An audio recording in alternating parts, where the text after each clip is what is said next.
Only one governor in California history has ever been recalled. It was Gray Davis back in 2003. But now Governor Newsom and recall organizers both say there will be enough valid signatures to force a recall election. And Davis is watching the process that he's all too familiar with. Our political reporter Greg Lee talked to the former governor about the recall effort from his unique perspective. It doesn't bring back good memories. Nobody understands the recall effort against Governor Gavin Newsom quite like Gray Davis. He's one of only two governors to be recalled in U.S. history, the only one in California. I was the only one dealing with an energy crisis. The legislature had passed a law that was flawed 2 years before I took office. No other state was dealing with it.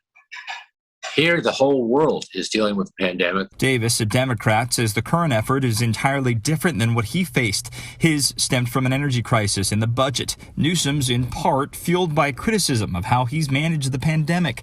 This includes frustrations with shifting reopening guidelines, an unemployment system fraught with problems, and his infamous trip to the French Laundry. Everything Governor Newsom said, it's his fault, it's on him, he shouldn't have done it, he won't do it again. There's nothing I can add to that.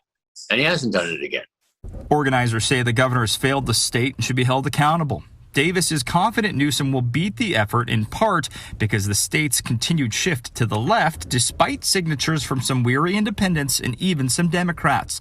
A special election is a near certainty for the fall, and Davis believes time is on Newsom's side. Most Californians will have been vaccinated.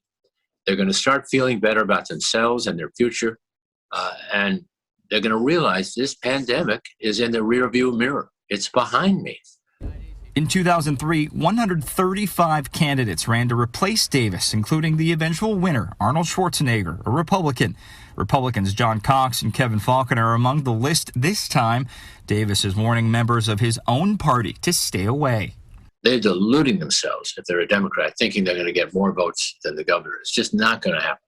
I mean, look what happened in my election in 2003. They did the same thing, and it didn't work out that well for the Democratic Party. As Newsom and his team continue mounting their defense, Davis has this advice. Make sure everyone gets vaccinated in an equitable fashion. Make sure that schools, not just elementary, but middle schools and high schools are open. And make sure people are going back to work. County election officials have until April 29th to verify signatures. Then the Secretary of State will confirm if enough have been collected to put the recall on the ballot. Greg Lee, KTVU, Fox 2 News.